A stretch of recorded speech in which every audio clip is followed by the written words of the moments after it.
Hello everybody, welcome back to our MSE100 lecture week 7. So we've been building up our kind of like knowledge and kind of experience with respect to both SolidWorks and kind of creating hand-drawn sketches.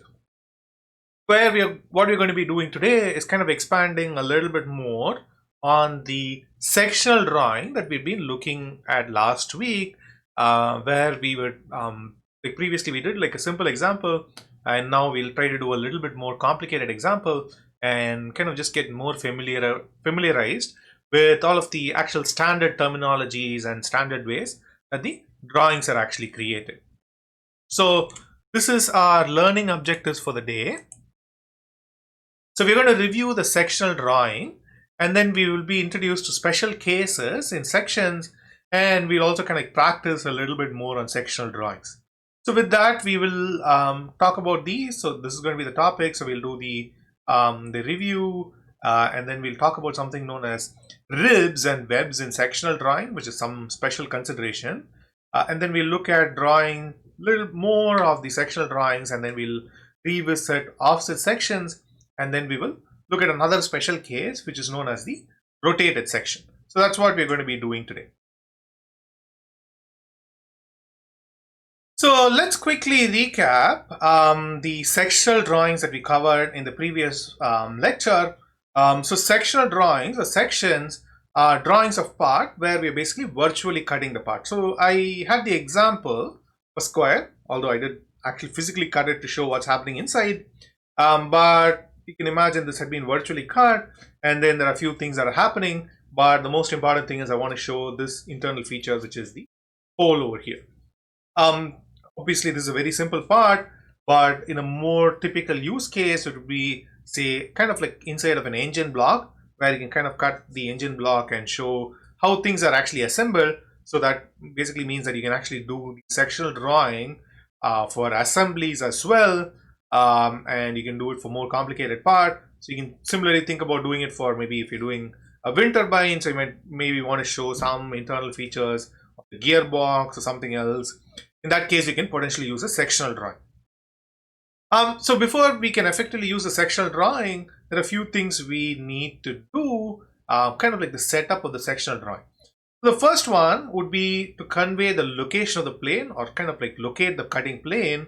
Obviously, if this is a plane and I can't actually show you the depth of the plane in the actual view where the plane is there, so what I need to do is kind of like rotate it to one of the perpendicular views. So I can either rotate it this way and then show it as a line here, or I can kind of like rotate it this way and then where I show it as a line on the other direction. So the actual views might change a little bit. Again, it depends on how you're locating the lines and how you're putting the arrows. But you can potentially get the same views by locating the cutting plane in different one or the other of the perpendicular views and then showing the location as such. So that's the reason, because we want to show it as a line, we always choose a perpendicular plane or a perpendicular view to the actual cutting plane to show the location. So the next thing is we need to denote the location. So this is, we located it. So we have to show where the cutting plane is located. So we use the this is actually called a phantom line, or we call it the section line. So this has one long dash followed by two small dashes and a long dash. This is different from the center axis line, which is typically drawn as single small dash, long dash, short dash, or sometimes it's drawn as long dash, short dash, long dash. So again, so the thing is, this has two small dashes in the middle. So if I keep extending it, it'll have another little couple of small dashes and then a long dash on the other side. So once we do that, we basically need to add arrows. So essentially what we do is, once we have that, so we have to tell everybody either am I looking at the line from the bottom. So in which case, I kind of like, if I use a laser pointer, so I'd basically be looking at the from this direction, or am I standing at the top and then looking at the object, looking down at the object. So to kind of distinguish, we use the arrow, which is going to be the same line, and then we draw, and then we also add a label to it. So we could potentially put the arrows at the bottom, or we can put it at the top, it's the direction of the arrow that actually counts. It doesn't really matter if the arrow is in the top or the bottom. Both of these actually would convey the same concept. Next, what we do is we need to differentiate between this surface, which is not actually cut, and then these surfaces which have been virtually cut. So we use what's known as a hatch, which is kind of like lines. So we use what's known as a hatch pattern here. And what we do is we can basically we prefer like few directions. So we basically prefer 45 minus 45. So kind of like 45 this way, and then minus 45, and then we can go 30, which is kind of a little bit shallower, or minus 30, and then we can do 60, which is a little bit higher than 45, or minus 60, which would be somewhere. So you can also use another set of angles, but these are the most common angles that you typically use. If you have multiple parts in the context of the assembly, so each one would be needed, each one needs to be hashed using different line direction, just to differentiate the different parts. So the other thing we do is we want to avoid the lines being either parallel or perpendicular to the feature. So we want to basically avoid both of these situations. So because we have a diagonal at 45 degrees, we don't want these hatch lines here to be, so you don't want these hatch lines to be parallel, the diagonal. In this case, these are perpendicular. So you basically want to avoid both of these situations. So in that case, what you do is choose either 30 or 60. So this would be perfectly acceptable, where you kind of like just change the angle a little bit. So this is no longer perpendicular to the view. So I know it's a little difficult to see, but if you closely measure it, you'll notice that it's no longer perpendicular or parallel to it. So this is just for aesthetic purposes. The next thing is when we use hatch patterns, particularly across kind of a face that's we don't actually hatch, we need to make the lines uniform, basically uniformly spaced, and we basically only hatch the sections of the part which are actually cut. And what we do is we don't. So some of the hidden lines might actually become visible, and we basically need to continue the hatch across the like the uncut face. So in this case, what will happen is you can actually use and then kind of create the hatch in the same drawing if you wanted. But in this case, essentially, this is the way you would hatch it. So notice that these lines kind of like extend across the unhatched face, and they're also fairly uniformly spaced. Again, so we're not going to use a ruler to measure the actual gaps between these, but you don't want it to be like one this big and then the other this big, which is kind of an incorrect way of hatching them.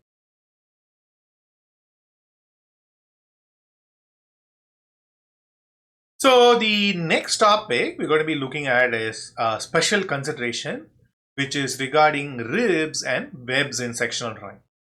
So ribs and webs are fairly similar in name, so we're just going to lump them together. So typically, if you have a part, you can actually strengthen the part, like, or a specific region of the object using what's known as either a rib or a web.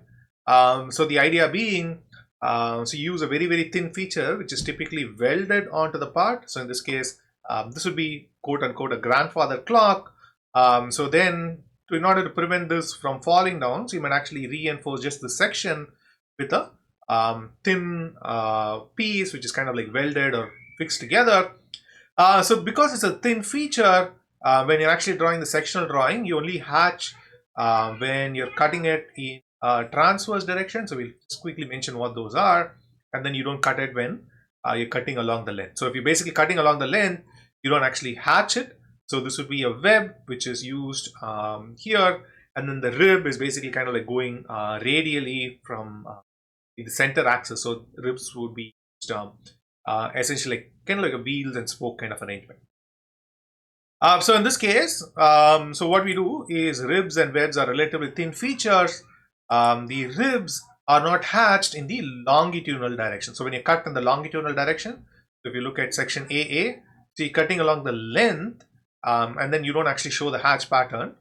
So this actually comes from way back when you're basically doing hand drawing, and then you had a lot of parts, and then if you're just looking at the drawing, this kind of gave an illustration, or kind of the information or kind of the illusion that the part here was much thicker than the actual part.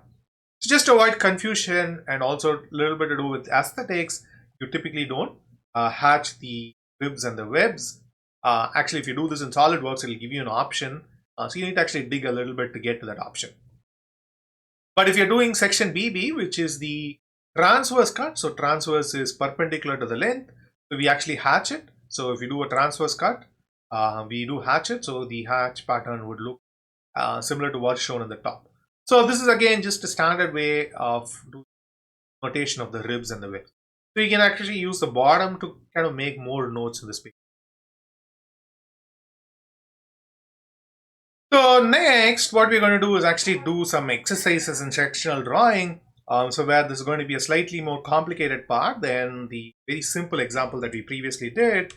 So let's switch over to the document camera over here. And then I basically printed out the same sheet over here. And then we're going to try to do this example over here. So you can kind of take a couple of moments and then kind of like visualize how the object actually looks. And we'll kind of like discuss what's going to happen here.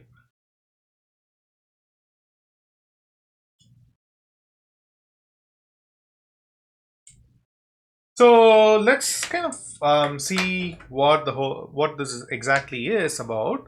So let's see. So if you look at this particular part,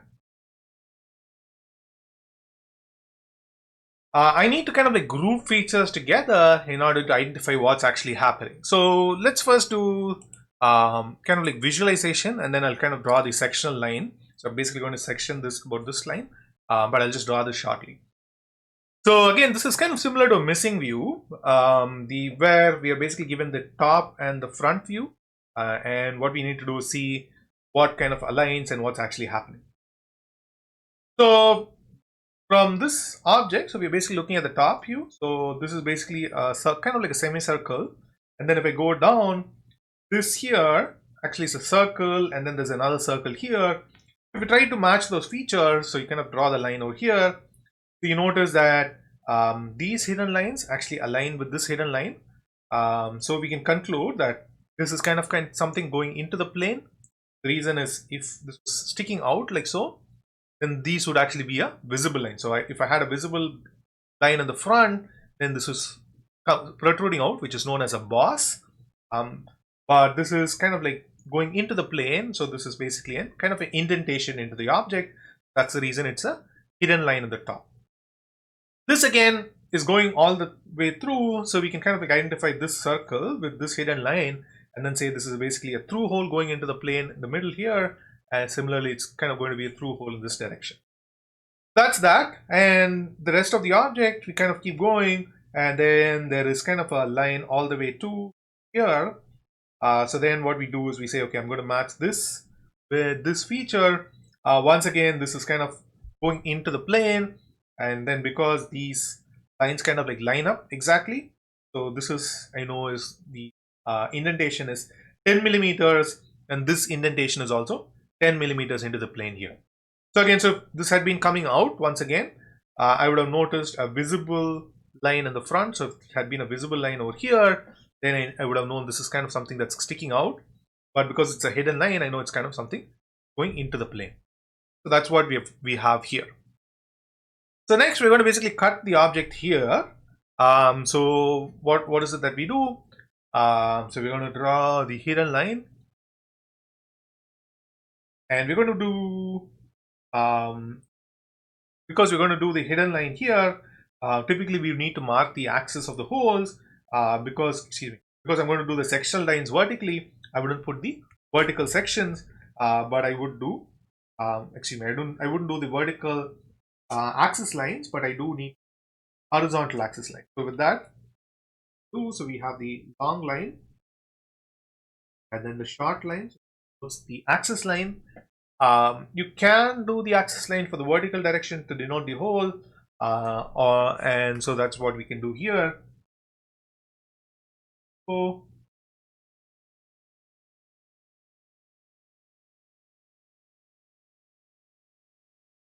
the axis line for the vertical hole, and I'm going to create the partition or the section line here. So once again, note the difference. Here I'm going to have a long line, short lines, long line, short line, long line again. So I just need to make sure that these lines actually cross the border of the object just to kind of avoid any confusion. So what I'm going to do is I'm actually going to look at the object this direction. So I'm going to put my arrows here.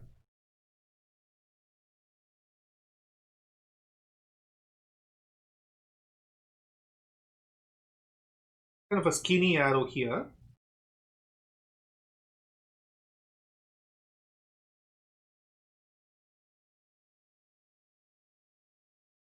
So we have these. We can kind of like align, make sure everything is aligned here. So now I'm going to create the sectional drawing, kind of looking at it this way. So I need to label this first, AA. So if I'm kind of creating this, although I can create my sectional drawings anywhere in the plane, it might be easier if I create the sectional drawing over here, simply because I can take some of the dimensions from the front view and then easily transfer it over here. That's what I'm going to do. I have plenty of space here. Maybe I'll leave just maybe the same gap here. 4, 4, and then we can create the object here. So this is going to be the bounding box. So because I'm in here, so I can maybe create line here. So just a quick note. So because I'm kind of like looking at the object this way, so this would be similar left side view. So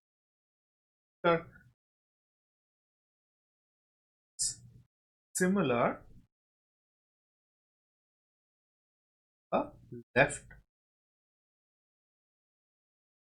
So why is that important? Is because this is going to be the front of the object. I believe this is going to be the front of the object, and then this will be back here of the object. So what I need to do is, if I know this is 1, 2, 4, 40 millimeters, so I need to go from front to back 40 millimeters, where I will draw the other line. So initially I'm going to make kind of like thin lines, because I don't know what needs to be done as yet, but once I'm 100% sure what the shapes are, then I'll make the marker. So again, so I'm going to go here. Again, if you notice, I'm making the assumption that I can align all of these with the grid lines here. And so we do this. So the next feature we're going to do is kind of like match up these holes. So let's do the holes. Again, I'm going to use the construction or the thin line. I extend this all the way to the right, top of the hole, or top of the tent hole.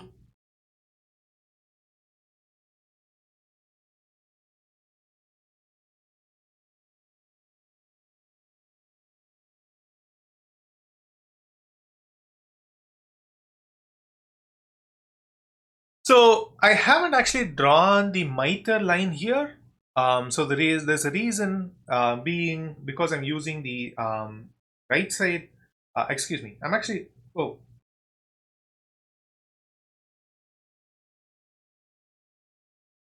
So this is actually similar to the right side view. So we're actually good here.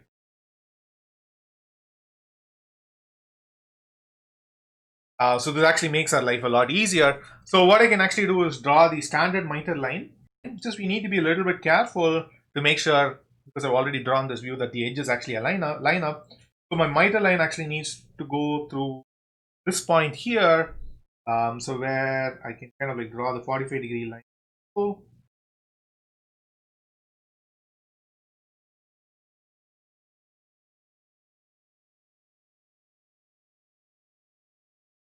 and then we can use this to transfer some of the dimensions. So I can basically transfer this one from here to here, then from here to here.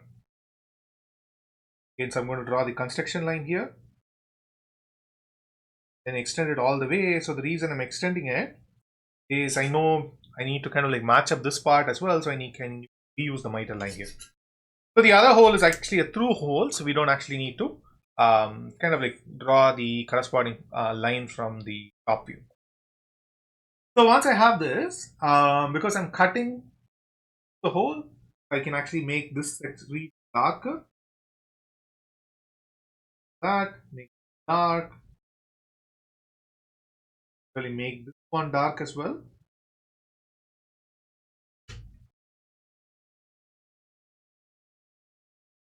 And we can make this region dark.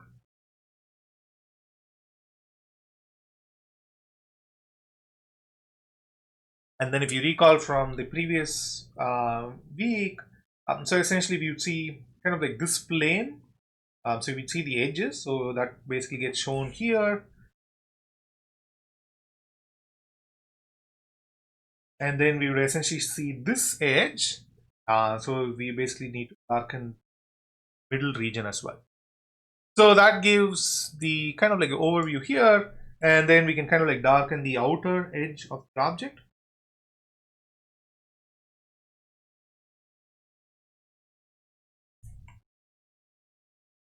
Darken so.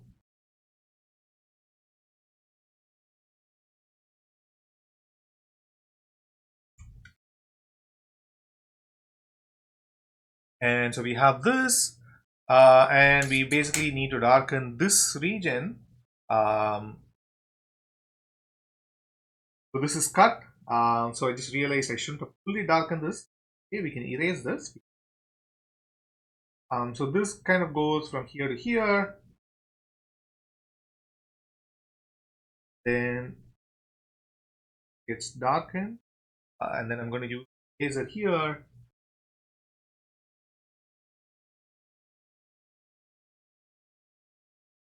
Okay, so nobody needs to know, although this video is being recorded, but we can kind of like erase this, just make sure it's fully erased and nobody is wiser. Anyway, so we do this, and so because we are sectioning or cutting this region, so we need to create a 45-degree hatch. So again, notice that none of the features here are at 45 degrees, so I can basically use a 45 degree. So start from here. And recall, I'm using the kind of this depth over here just to make life a little bit easier for myself. So that will basically just make my line even. Here, one more.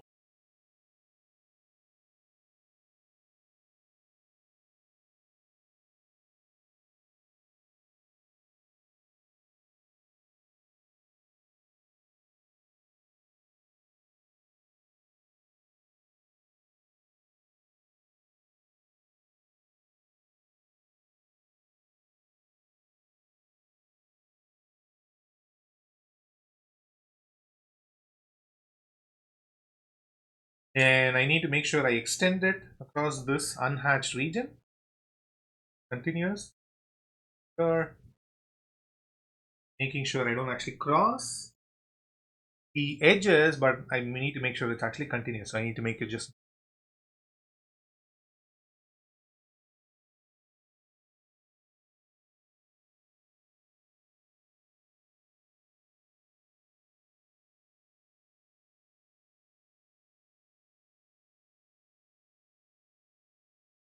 So although there's a construction line here, so that doesn't really count as an edge, so we hatch through it.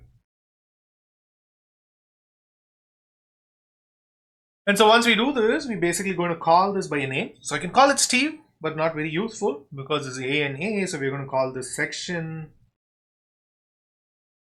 A, and then this basically allows us to kind of create the view over here.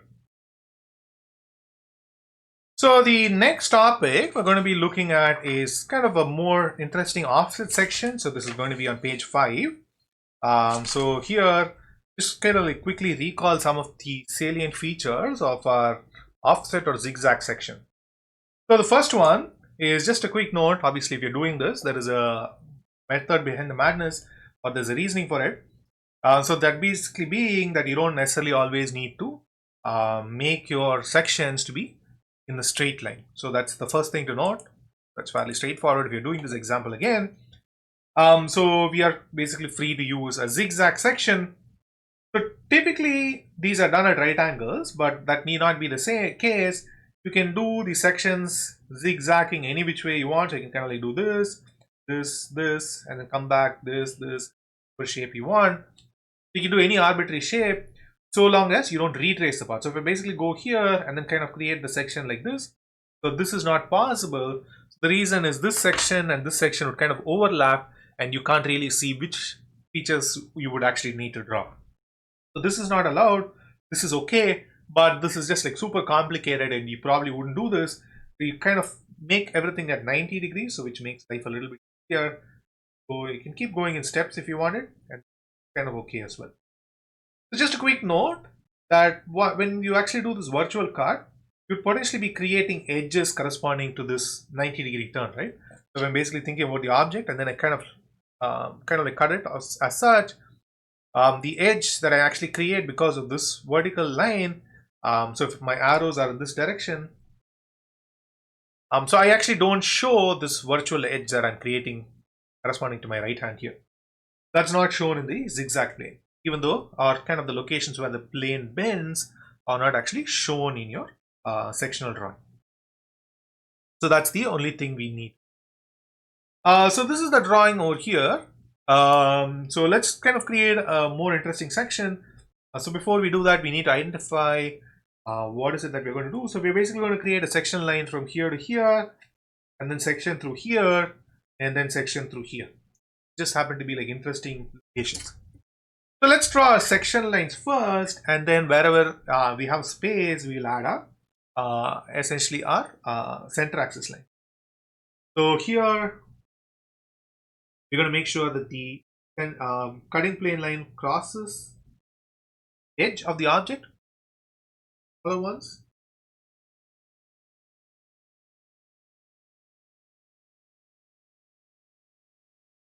So maybe going to kind of like turn just between these two objects. So go here.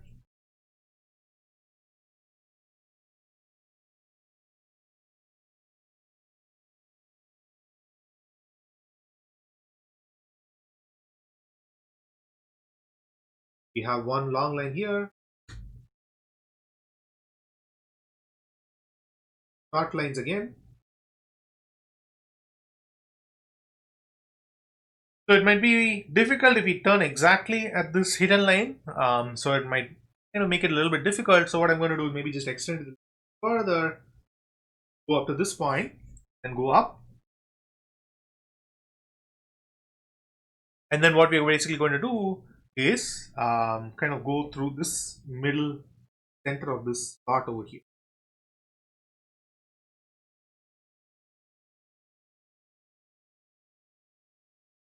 Long line, short line, long line.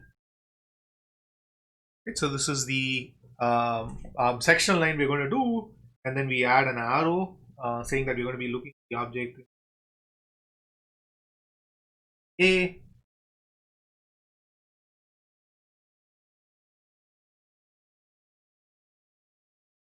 So we do this. Next, we need to add our center axis lines. So for this whole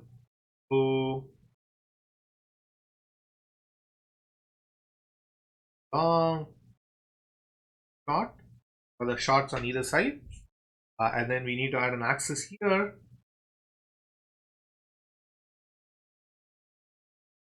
These two holes can be thought of as paired together, so I can actually extend the center axis line across, and then we need to do horizontal axis line top hole.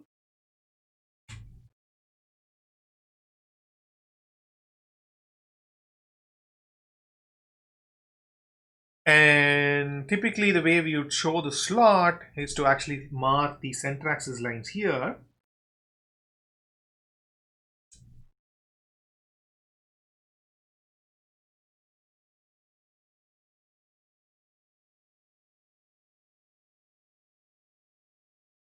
So if I wasn't actually cutting the section, my slot would be kind of like dimensioned like this. So if I had the slot here, we'll talk about this in a bit, but I'll kind of do the center axis line like this, then kind of do other axis line here, essentially to denote the two centers of my slot. So we are not actually doing this because we actually have the partition line going through one of the axis lines. basically remove this in that case. So once we do this, we kind of examine the object here, and then this one, if we compare between the top view and the front view, we can conclude that these two are actually like holes aligned here. And then if we look at this object, so this hole here, 10 millimeter hole, aligns with this hidden line over here, hole.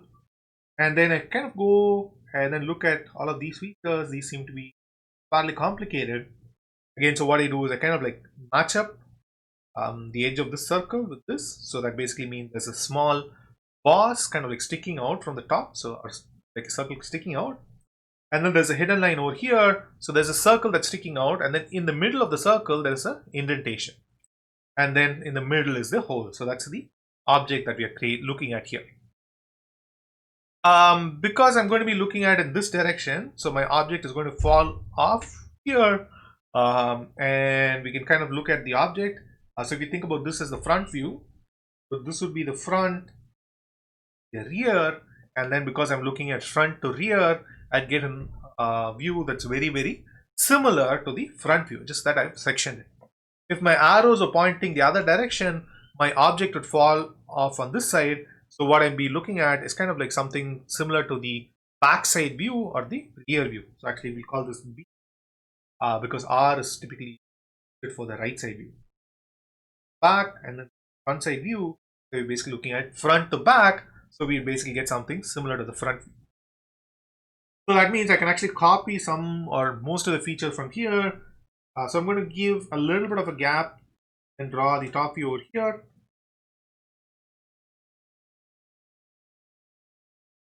Kind of like then my construction lines.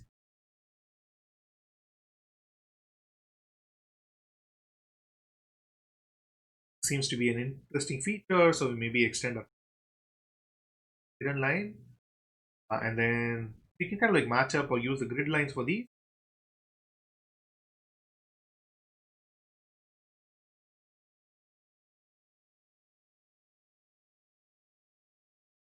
Of these holes.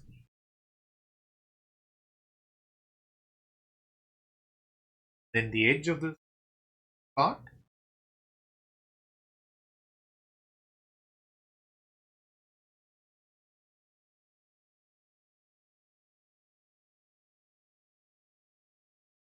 And we can decide how much space we're going to give. So just to make sure everything falls inside my camera here, so I'm just going to give 30 millimeters gap, and then I'm going to start my object bottom edge over here. So the bottom, I can start with the bottommost edge. So in that case, I'm going to draw this edge here to here.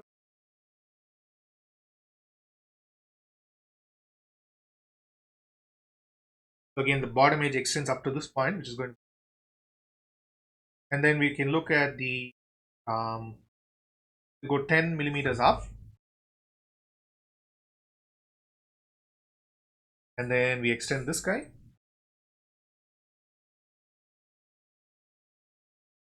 Go 10 millimeters up.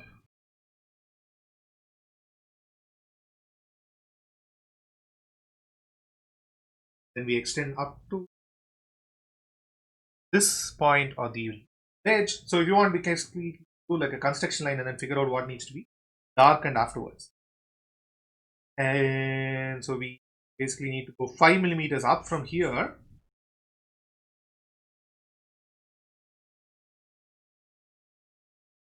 So it's 5 millimeters because this is 5 millimeters here.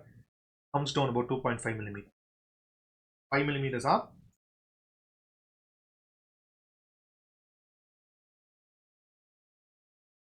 To a thin line for now. And we need to come 2.5 millimeters or kind of like halfway between this. So we can draw another construction line.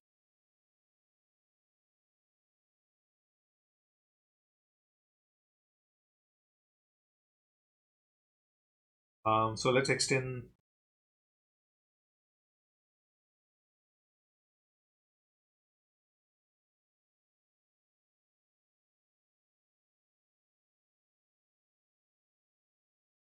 So if you think about what's happening is because we are taking the section here and here, so this kind of gets opened up.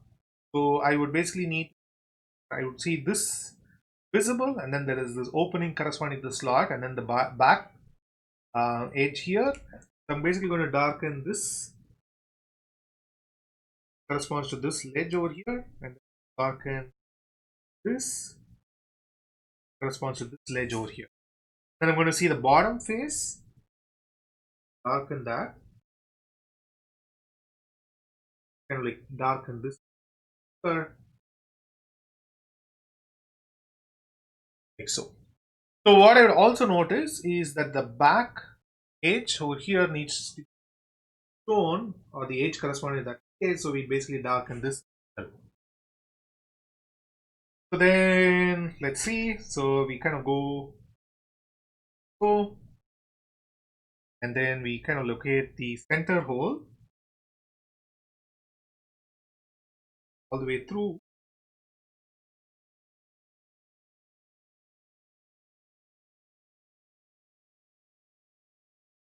Then we darken this region over here. So next we're actually cutting this hole. So this needs to be darkened here.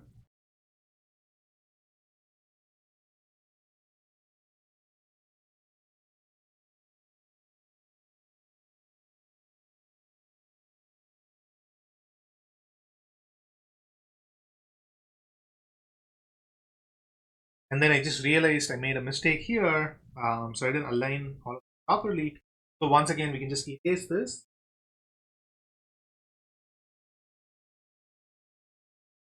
And so we actually need, I had a parallax error looking down. I don't want to stick my head under the camera here. That's okay. So we darken this, erase the other.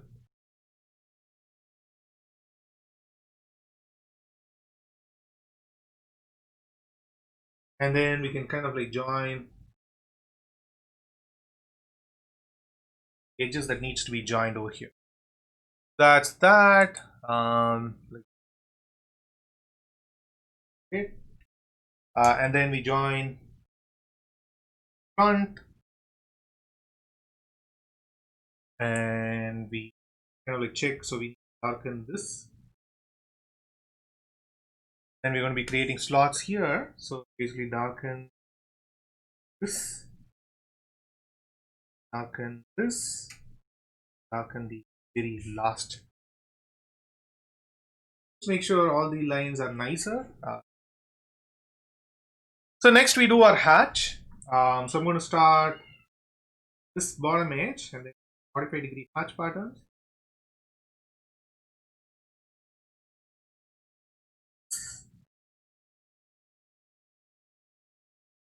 Hatched as well.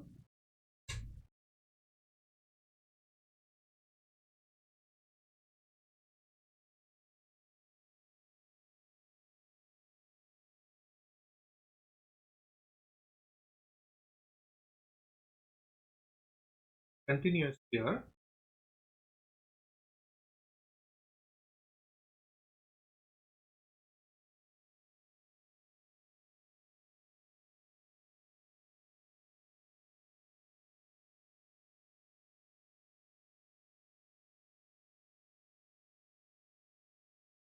Mark these to for my hatch. Then I basically do this, and then we give it a name. So we call this section AA. So this basically creates the sectional drawing of, or rather the offset section drawing that we set out to do. All right. So the next sectional drawing we're going to be looking at is known as the rotated section. So this is typically used when you're creating something known as a bolt circle. So this is used when you're thinking about connecting shafts together. So what do I mean by flanges is if you think about connections of these pipes. So let's, so if I connect these pipes, so what I want to do is kind of distribute the load or kind of the compression force together, right? So then what I would actually do is kind of like put a bunch of bolts on the circumference. So this is actually known as a actually it's a circular pattern of bolt, and the circle on which all of these bolts actually are located is known as the bolt circle. So this is another kind of like another illustration here, and then how it will look opened up a section. So this is how the object actually looks. So we would kind of have a circular pattern of holes, and in that case we have to dimension these, and you can potentially also do a sectional drawing for this region over here. So that's known as the sectional drawings of the rotated section. So let's come back to the sheet over here. So in this case, imagine, I know this is a little bad diagram. So these are the two flanges, and then we're trying to fix these together. In that case, I'm going to have a circular pattern of holes. We'll talk about this in more details when you're talking about the dimensions, but just understand that we have a circular pattern, and then we call this to be a bolt circle. And so we can kind of like create a sectional drawing for this region as well. So when I create the sectional drawing, so there are a couple of options, right? So I basically, so maybe just make a note here, bold circle, circular pattern, of holes, circular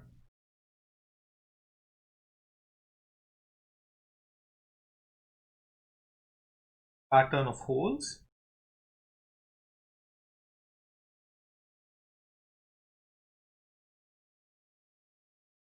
So example would be a flange or pipe. And so what we basically do is we normally section it to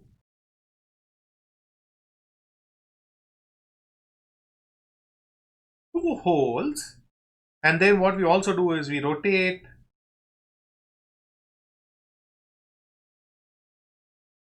the holes to the same plane.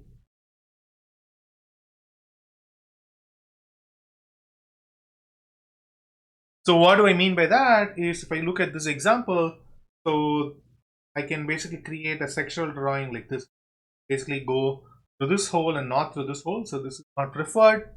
So I can basically kind of create, instead what I do is I can imagine basically kind of transferring this hole to the same plane and then create a sectional drawing over here.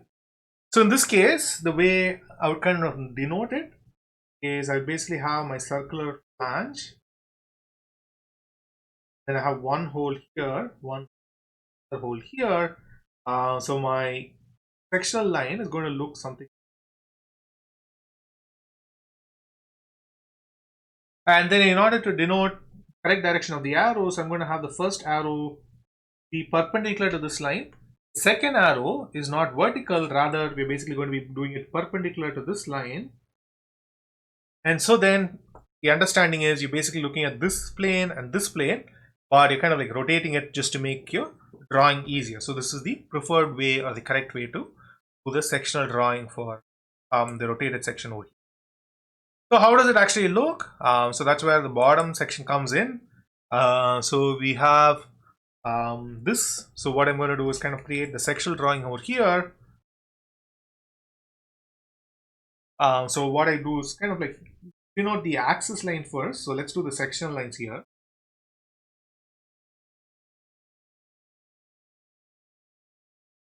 Up to the center, and then I'm going to go radially here. So I've drawn a faint circle as a guide here. Short line here. And then what we do is kind of create an arrow.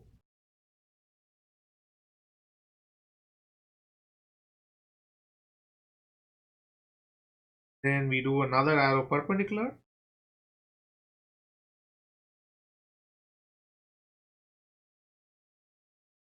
Like so. And we do the axis lines for the other ones. So this is going to be center axis.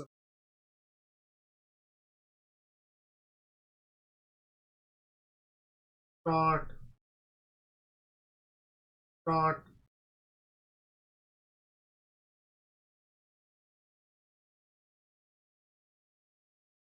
So I can actually maybe draw it more easily with my compass. A little bit lazy to take that out.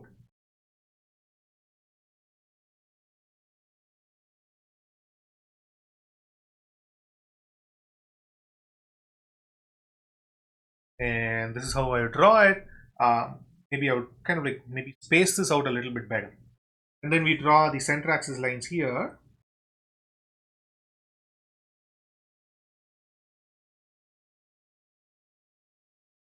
And we draw the axis lines vertical direction for the middle hole.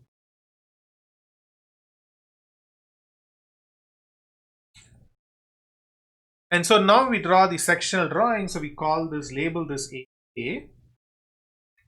And so what I'm going to draw is kind of, this part is fairly straightforward. So I'm just going to get down, or rather extend these lines down.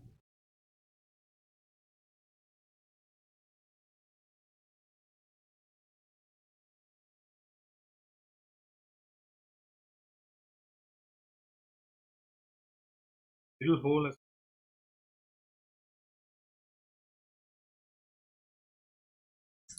And so I'm going to copy, just about have enough space to create my drawing here. Bottommost edge.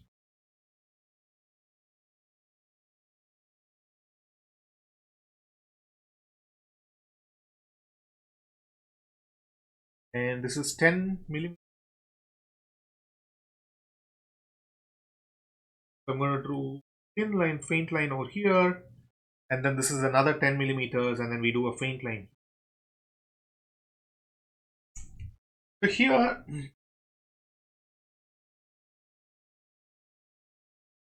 I'm going to extend from the top view, or rather the top view. I'm extending it down, kind of give the location of this hole. We can make these darker for really quick, immediately.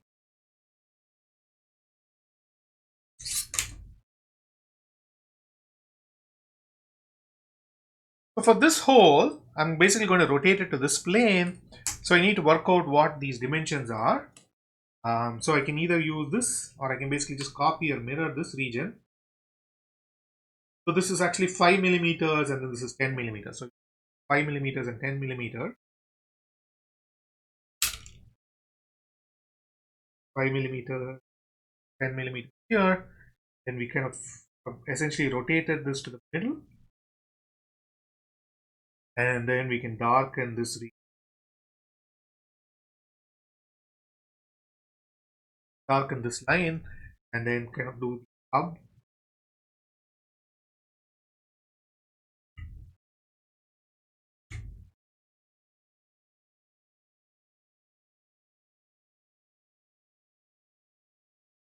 Center hole.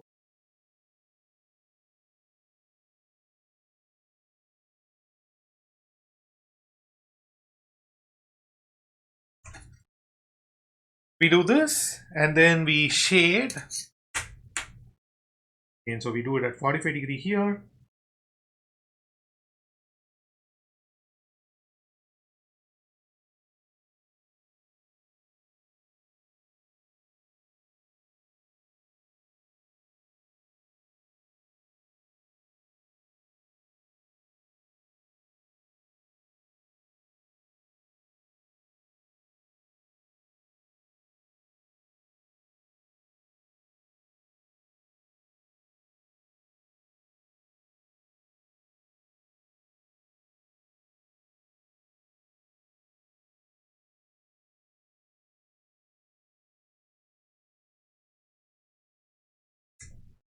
And this would be the section, and then we label this A:A. So again, so what did we do? So we kind of imagine rotating this hole to the same plane as the other object or the other hole, and then as such we were able to create the sectional drawing over here.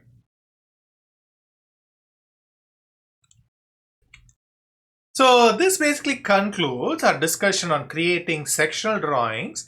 And then just to quickly recap, so what we did was we kind of were examining in more detail sectional drawings. Again, so we use this to note or show internal features of our object.